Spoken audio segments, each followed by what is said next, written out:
Welcome to the Whitwam Wealth Real Estate Podcast. Today's episode, Real Estate Investing Mindset.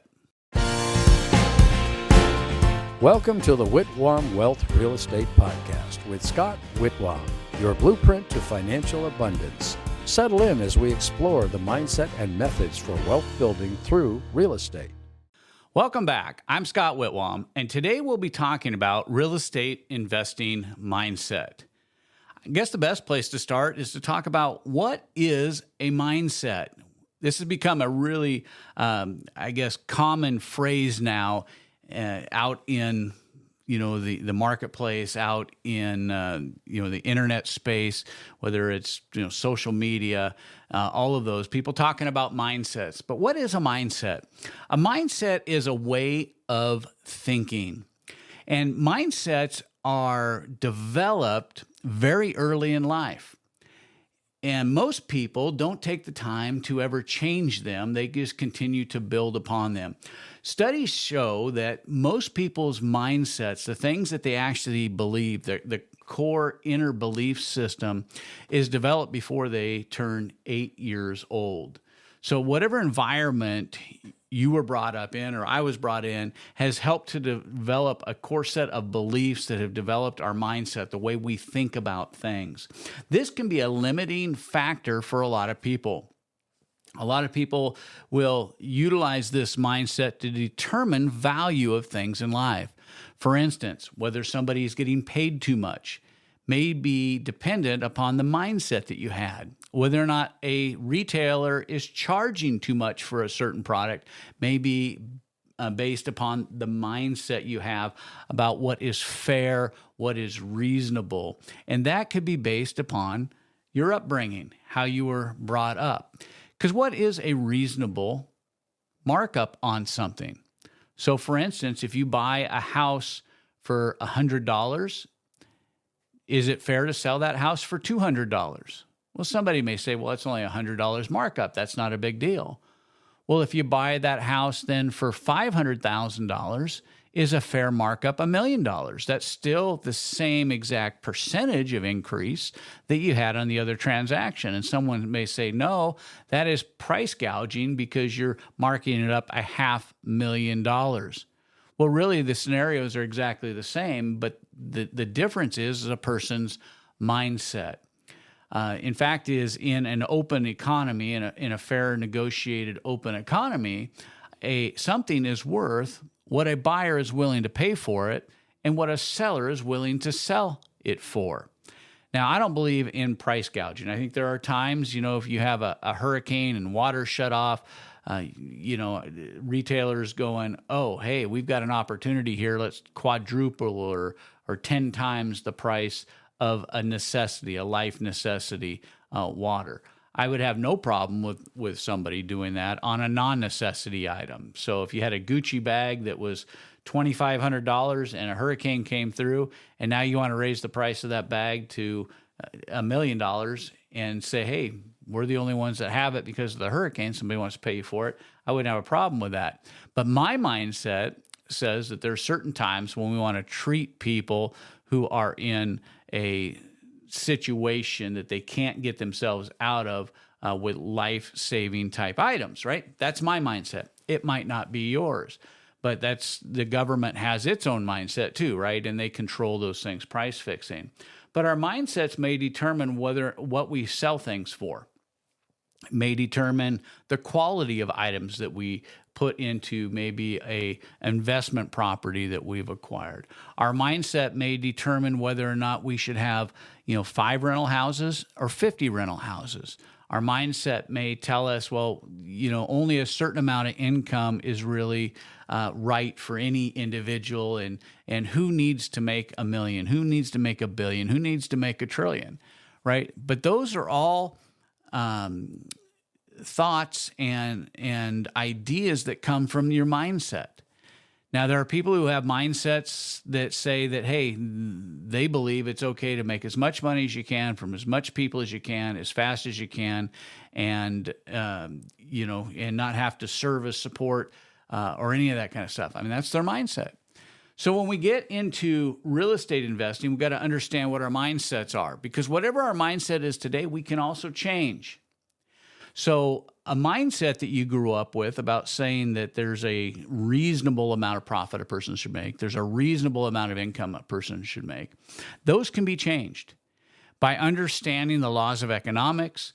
And one of the things that I discovered over time, because I grew up very poor. I grew up in a poor household, divorced family. Mom raised the kids. She had to go on food stamps and welfare and all of those kind of things. I grew up in that. And we talked a lot about reasonableness and prices and all these kind of things. But one of the things that I realized is that if I make $1 million on a project, then I have $1 million to do good with those resources. But if I make, we'll just say $100,000 profit on something, I'm only going to be able to do a tenth as much good. And if I make 10,000, I'll only be able to do 100% good. What kind of good? Well, hiring people, giving people opportunities to have employment, to be able to pay their bills, maybe buy medical insurance, to be able to provide for their necessities of life, maybe being able to help widows, orphans, people who don't have the resources to buy their own food, maybe to provide water for water projects. Whatever it is, the more money that I make, I have determined that I can use that money to provide a good and healthy impact in the world today, in addition to, building wealth for my family and providing a legacy for my children. But I had to change that mindset. When I found out that I didn't have to be poor anymore, I didn't have to be like my family had grown up, working all their lives, barely making enough to get by. Again, my mom living on food stamps, but I didn't have to suffer that same thing. Then I found out I could change my mindset. So why is it important to have a positive mindset? If you're going to be a real estate investor, you will do much better having a positive mindset than a negative mindset. Most people go through life, and I say most because I interact with a lot of people. Most people go through life and they have a negative mindset. They expect a deal not to work out. They expect to get fired from their job. They expect to not have enough to meet the needs of their family. They don't expect next year to be better than this year. They don't expect to have the resources they need for retirement. They expect to get sick. They expect all of this negative because they have a negative outlet or they have a negative mindset. But we can change negative mindsets by focusing on things that are positive, that things you can do, places you can get to, things you can obtain, that you don't have to be sick. You can change your diet, you can exercise, you can learn to be much more healthy, and you can live a long, healthy life and have a positive mindset towards that. You can expect that you won't get fired, but that you will get promoted at work, and you can change your mindset and then start doing things that support that would make a boss want to keep you. As a real estate investor, you can have the mindset that you can meet your goals and achieve your objectives, that you may be bidding or competing with other people to buy a house, but that you can obtain it when other people won't. That you can have a positive mindset at developing outcomes that are win-win situations. It is important to have a positive mindset because you will go further, you will obtain more, you will be much more successful being positive. Do you know that people like to do business with people that have a positive outlook on life, that have a positive mindset? When I go sit down with a potential seller on an investment deal, or I'm talking to them on the phone, just the fact that I have a positive mindset, I'm being positive about what their future holds. I'm showing them the positive aspects of making this transition. I'm showing them the positive effects, maybe financially, for them making the decision, and how positive I am that I can help them obtain their goals by fixing whatever problems. Maybe they're dealing with an IRS problem. Maybe they're dealing with a foreclosure notice. Maybe they're dealing with adverse family members. When I bring a positive mindset, when I bring a positive way of thinking into the situation, it can transform the negotiation. And I have had people sell properties to me when I'm not the highest bidder. I have had people sell properties to me just simply because they liked the approach I took, that I showed them everything, that I was very positive about where this would leave them and what they could do and what we would do. I try to create an air of positivity, and it also brings in referral business because people have enjoyed the transaction with me because we've stayed positive, our team members have stayed positive, and we have been, met the things that we committed to in the transaction. We've created this positive market that people have referred other people to us because of their experience. It's important to have a positive mindset because it will win over a negative mindset every time. A lot of times when I have people join our coaching programs, and when we first get started, I hear a lot of things like, I don't have the money to do that. I don't have the experience to do that. I could never do that. I don't think that I'm capable of doing that. I don't have the training and expertise to do that. I don't have the education to do that. I hear lots of negative responses to questions we ask because a person's coming in, they have a hope and dream. They'd like to be an investor maybe. They'd like to be able to expand their investing business, but they don't realize that they have a negative mindset that's holding them back. And so one of the first things we have to do, in addition to kind of outlining what their goals and objectives are, is to start focusing on areas of negativity, these areas in their mind that they've created these negative responses to, and create areas of positive response. Because if you don't have a positive mindset, when you come up against a problem, you will give up. So for instance, let's say that you decide you want to start doing cold calling and you have a negative attitude and the first 100 cold calls you make have negative responses, it would be very easy to give up. But my experience with successful cold callers is that every no is just one step closer to a yes.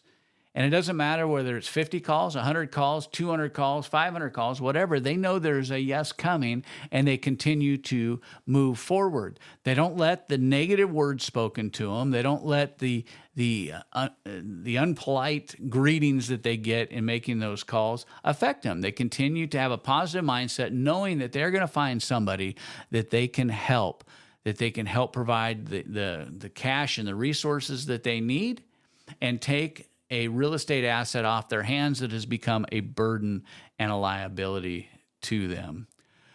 So, how do we have a positive mindset when it comes to real estate investing? I think you have to look at every aspect of what we do as being something positive, even though it can be drudgery sometimes, it can be expensive sometimes, it can have unknown, unexpected surprises at sometimes. Sometimes it can have legal complications at times. But I think what we need to do is change our mindset and look at every real estate opportunity as a potential puzzle. So, for instance, we got under a contract with somebody on a property, and they said, nope, it's all taken care of. We own the property outright. There's no liens in the property. And everything is good to go. So we wrote a contract. We got under contract with them. We sent the contract to title like we always do, and then title came back with a whole list of things. We had lien holders. We had judgments. And then in the middle of this, the principal passed away, so now we had a probate. Now, it would be very easy to go, wow, just forget it. Let's just walk away. But we stayed positive for 2.5 years because this was a big development opportunity for us. But we stayed positive in all the negative. Okay, there's this lien. What are we going to do? Nobody can find the lien holder on the property. They have a note and deed of trust that's been recorded, but nobody can find them. And so we had to do research. We had to actually do some investigative work in order to find the people. And then I had to go cold call and knock on the door. I didn't send somebody to do it. I went and did it myself. And they wouldn't even come to the door and talk to me. So I left the paperwork at the property. And then I had to follow up on it. And I still couldn't get in contact. And then one day somebody calls me and goes, "Oh, so-and-so said that you came to the door and dropped some stuff off." And I was able then to negotiate that note. And then we had a probate issue. And then we had claims on probate. But you know what? If you stay positive in all these things, outcomes can become positive. We managed to close on that property and made a substantial profit because we kept our mindset that we had developed in play. We kept thinking about what the end result is. We get this done. This might be a lot of work. This may take a couple of years. We get this thing done. The ultimate outcome is worth the time, the effort, and that's how we approach everything. Every one of these little things that happens is a puzzle piece. And just like the big puzzles you build on your kitchen table, we keep putting these pieces together. We get this note satisfied, we get it in there. We get the probate satisfied, we get it in there. We get this judgment satisfied, we get it in there. We may have to negotiate with a lender and negotiate a payoff, but we get it in as part of the puzzle. And we get it to the point where our puzzle is complete, because we stay positive that every one of these steps gets us closer to our end goal. I think it's important for us to have positive mindsets when we're dealing in real estate. And you know what else is important? To keep a positive mindset in life. The condition of your mind will change your destination in life. It's important that we watch how you think, because our life is actually shaped by the thoughts that we think, those mindsets that we have. It's very important that we focus in life. Our relationships will be better. Our opportunities will be more abundant. Our friendships will continue to grow. And it's just amazing at how much more enjoyable a vacation is when you go at it with a positive mindset. I mean, I've showed up in some very exotic places, and I see people get there, and they're grumpy towards the people behind the check-in booth. Nothing's ever right. You know, their hotel room isn't perfect, something. But you know what? You can change those attitudes and make other people's lives better. So what if you approach it a little different and go, well, I ordered, an oceanfront room and I don't have it. Can you check and see? And what can you do to help me? And try to think about other people. That is something that we have to work on. It's a way of changing our mindset to make life better, so that we can be better as real estate investors and have a real estate investing mindset in 2025 as we go forward, but also that we can have the proper mindsets for life to be successful. Hey, thanks for joining me today on this episode of the Whitwam Wealth Real Estate Podcast. I invite you to subscribe today and be part of our growing community. Hey, and check out our growing list of previous episodes about real estate investing and the various topics that we've had and the guests that we've had on this program. You can always find the Whitwam Wealth Real Estate Podcast on Apple Podcasts, Spotify, iHeart Podcasts, YouTube, or wherever you enjoy listening to your podcasts. This is Scott Whitwam. Be sure to join me next time for our episode here on the Whitwam Wealth Real Estate Podcast, where we're wealth building through real estate.